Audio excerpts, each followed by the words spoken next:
Savez-vous qui était le tyran romain le plus brutal et cruel de l'histoire? Non seulement il avait une relation inappropriée avec sa mère, mais il a aussi personnellement éliminé son propre frère.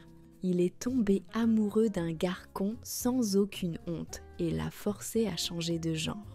Il s'est également livré à d'innombrables actes ignobles, tous plus dépravés les uns que les autres, comme s'il accumulait des points en vue de l'obtention d'un prix tordu. On dit qu'il a même mis le feu à toute la ville de Rome pour construire son propre pays de rêve, puis qu'il a rejeté la faute sur les chrétiens. Enfin considéré comme un ennemi public et un paria, aujourd'hui nous allons présenter la vie dramatique de l'empereur romain Néron, connu pour sa cruauté. Néron est né dans une famille pleine de stratégie et d'ambition, portant en lui la marque de l'ancien sang noble. Mais son père, Domitius Aenobarbus, ne lui a pas seulement transmis un statut noble, mais aussi un caractère tyrannique. Son père, en tant que fonctionnaire, non seulement ne partageait pas les souffrances du peuple, mais est même devenu la source de ces souffrances. Déjà avant Néron, il était méprisé par le monde pour divers méfaits.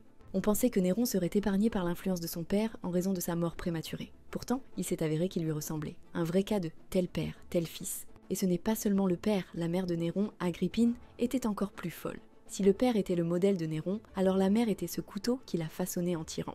La mère de Néron avait un style audacieux, allant jusqu'à établir une relation inappropriée avec lui quand il était petit. Pour le pouvoir, elle n'hésite pas à se remarier avec son oncle Claude Ier, juste pour qu'un jour son fils puisse monter sur le trône. La morale, l'éthique, la mère de Néron n'en tient absolument pas compte. On dit qu'à la naissance de Néron, les astrologues romains de l'époque auraient dit d'une seule voix « Ce garçon deviendra un dirigeant, mais lorsqu'il montera sur le trône, il sera cruel, au point de tuer sa propre mère. » Mais la mère de Néron ne s'en souciait pas. Tant qu'il peut être empereur, le reste importe peu. Elle a montré son désir et son obsession pour le pouvoir. Mais elle ne s'attendait pas à ce que cette phrase devienne vraiment sa prophétie de mort. Selon la légende, pour que Néron monte sur le trône à seulement 17 ans, la mère de Néron n'a pas hésité à empoisonner l'empereur Claude Ier. Bien que les opinions sur la méthode d'empoisonnement varient, nombreux sont ceux qui pensent que Claudius a bel et bien été assassiné. Si mon mari meurt prématurément, mon fils pourra monter sur le trône plus tôt, et je pourrai naturellement contrôler la politique dans les coulisses. Au début de son mandat, Néron a en fait bien fait. Cependant, il concentre principalement son attention sur les affaires étrangères et le commerce, tout en continuant à créer et à promouvoir divers théâtres et compétitions sportives. Il a essayé de renforcer le rôle de Rome en tant que capitale culturelle de l'Empire, mais ses succès diplomatiques ont surtout été obtenus par des combats armés. Mais la violence n'est pas la solution. Si on peut communiquer et négocier avec des mots, n'est-il pas inutile de gaspiller des ressources et de causer ses pertes? Comment se fait-il que Néron n'ait pas pensé à une méthode si simple? C'est parce qu'il n'a pas encore consulté Amazing Talker. Nous espérons que vous apprenez beaucoup grâce à cette vidéo. Et en parlant d'apprentissage, cette vidéo est sponsorisée par Amazing Talker, notre plateforme d'apprentissage en ligne. Vous pouvez y trouver un prof particulier pour presque tout, comme l'anglais et bien sûr d'autres langues. Si cela vous intéresse, cliquez sur le lien dans le commentaire ci-dessous pour obtenir $10 ou environ 9 € dans l'inscription. Maintenant, retour à la vidéo. Néron, le fils à maman, a passé autant de temps à s'attacher à sa mère qu'à s'acquitter de ses fonctions politiques. Le lien entre la mère et son fils est profond. Ce n'est pas seulement un simple échange de banalités, mais une farce absurde pleine d'amour, de haine, de passion et de conflit. Au début, la mère de Néron, obsédée par le pouvoir après l'ascension de son fils, n'a pas seulement étendu ses griffes au trône, mais aussi dans le pantalon de Néron. Disons simplement qu'elle tenait fermement son fils, le plaçant totalement sous le contrôle de sa mère, tant publiquement que personnellement. Concernant la gouvernance du pays, bien que l'empereur officiel soit Néron, tout le monde sait bien que c'est sa mère Agrippine qui détient réellement le pouvoir. La méthode qu'elle a à maîtriser aurait été préparée depuis l'adolescence de Néron. Alors que Néron n'avait que 13 ou 14 ans, sa mère a organisé pour lui une cérémonie de passage à l'âge adulte. Oui, elle l'a fait avec lui. Le petit Néron ignorant pensait que c'était un acte de piété filiale, et il a continué à honorer sa mère de cette manière pendant plusieurs années. Ah mais c'est tellement malaisant! Bref. La relation extra-conjugale entre les deux a continué même après que Néron a grandi, ce qui a également engendré chez lui des sentiments complexes de dépendance et de peur envers sa mère.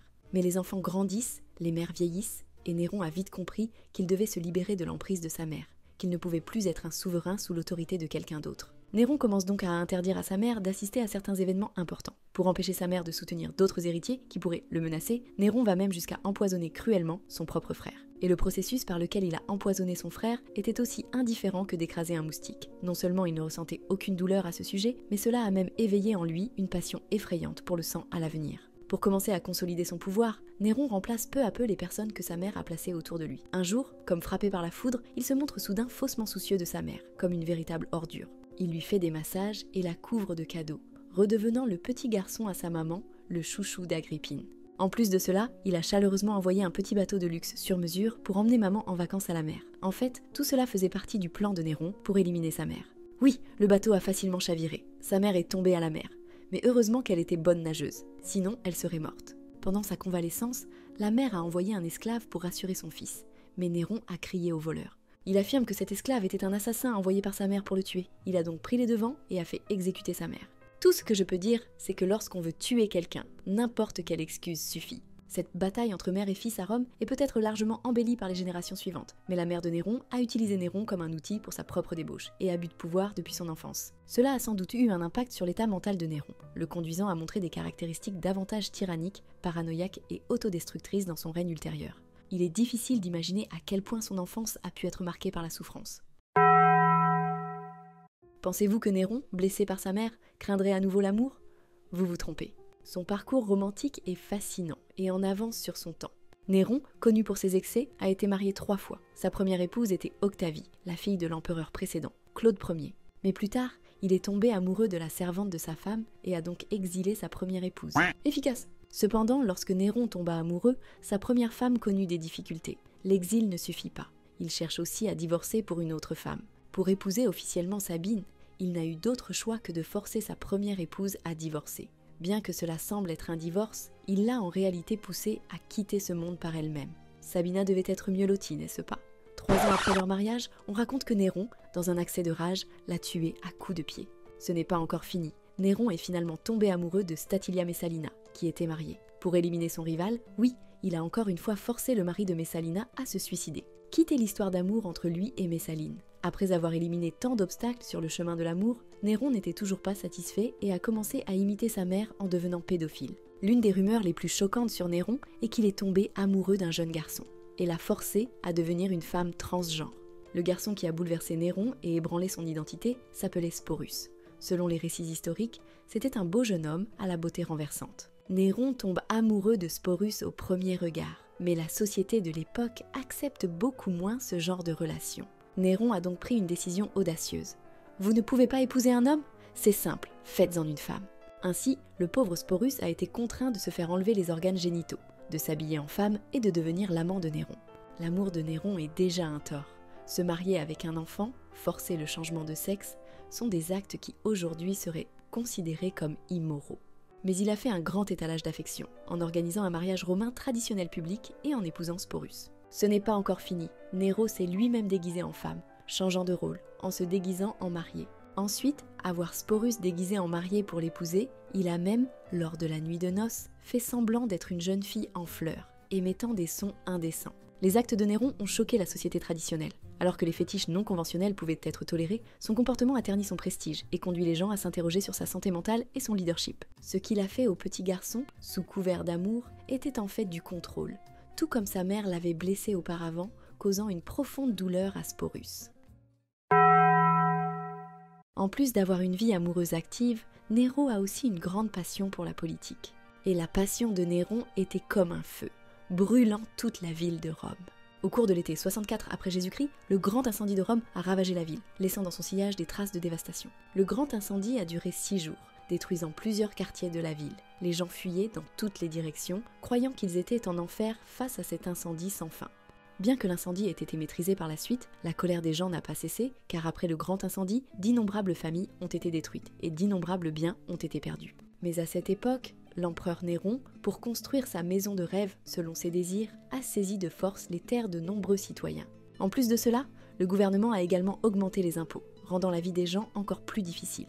Les citoyens pauvres regardent la maison de Néron, qui est luxueuse, tandis que leur propre monnaie perd de sa valeur. Par conséquent, à l'époque, la rumeur courait que l'empereur Néron était le coupable. Comme il avait déjà une mauvaise réputation, il était facile de le blâmer. On dit que lorsqu'un incendie s'est déclaré, Néron chantait des poèmes dans son château au loin, observant le feu de l'autre côté. Pendant la reconstruction, il a transformé le château en sa maison dorée, le Domus Aurea. Certains soutiennent qu'ils ont entendu Néron dire « Maintenant, c'est enfin un endroit habitable ». Cette nouvelle a amené les sinistrés à se demander si tout cela n'était pas une conspiration de l'empereur pour détruire intentionnellement la ville dans le but de construire un nouveau palais et d'ériger sa propre statue pour montrer sa puissance. Les rumeurs circulant partout, Néron réalisa que si les choses continuaient ainsi, on se souviendrait de lui comme d'un pécheur notoire pendant des millénaires.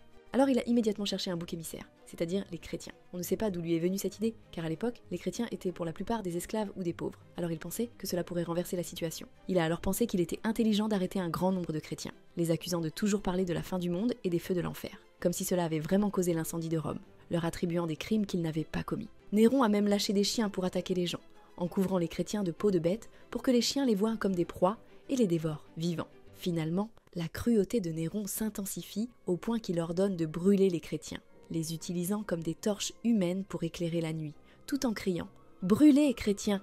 Pour redorer son blason, Néron est vraiment prêt à tout, ne tenant aucun compte de la vie humaine.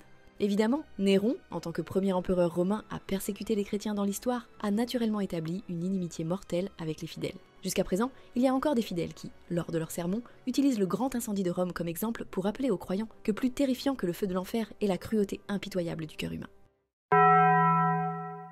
Quiconque s'oppose à lui doit périr. Je suis Néron. J'exécuterai tous ceux qui me déplaisent. Les chrétiens ne sont ni les premiers ni les derniers. Dans l'histoire précédente, il a tué sa mère, son frère et quiconque pourrait menacer son règne. De toute évidence, Néron souffre d'une profonde insécurité psychologique et tout petit bruit le trouble. Par conséquent, dans sa cour de règne, la police secrète et le système de délation sont devenus des outils pour éliminer ses ennemis politiques. De nombreux aristocrates romains ont été arrêtés et exécutés. Une atmosphère de terreur régnait sur toute la cour et la société. Les gens vivaient dans la peur, de peur de devenir des victimes du caractère rancunier et colérique de Néron. À ce moment-là, Néron adoptait une attitude de « je m'en fiche ». Puisque le monde entier le déteste, il n'a plus besoin de faire semblant et passe en mode voyou au maximum. En tant que fanatique de construction, pour construire de nouveaux bâtiments, il extorque de nombreuses provinces. Ils ont été complètement dépouillés de leurs ressources, écorchés couche après couche. Alors que l'armée nationale ne mange pas à sa faim, il se gave. Encore heureux de voir une pièce au théâtre, de ronfler dans un nouveau palais, à l'époque où tous les chemins menaient à un Romain qui n'aimait pas Néron. Ce qui rend Néron encore plus coupable, c'est son extravagance, son gaspillage de l'argent et son caractère indulgent envers ses propres désirs. Il paraît qu'il ne se contente pas de considérer le trésor public comme sa propre maison, mais qu'il aime aussi se montrer lorsqu'il sort, nécessitant une escorte de 1000 voitures de luxe. Et cela ne l'a pas satisfait, pour s'approprier des biens, il a même tué des propriétaires terriens en Afrique du Nord et en Espagne. En plus de son amour pour l'or et l'argent, Néron avait un hobby troublant. Il aimait habiller les femmes des fonctionnaires avec des bijoux, les traitant comme des poupées Barbie vivantes. De plus, il les obligeait à se battre à mort dans une arène une fois qu'elles étaient habillées, tout en applaudissant joyeusement sur le côté. Et ce comportement sanguinaire et brutal pousse peu à peu Néron vers l'enfer, parce que les Romains ne sont pas des enfants de cœur.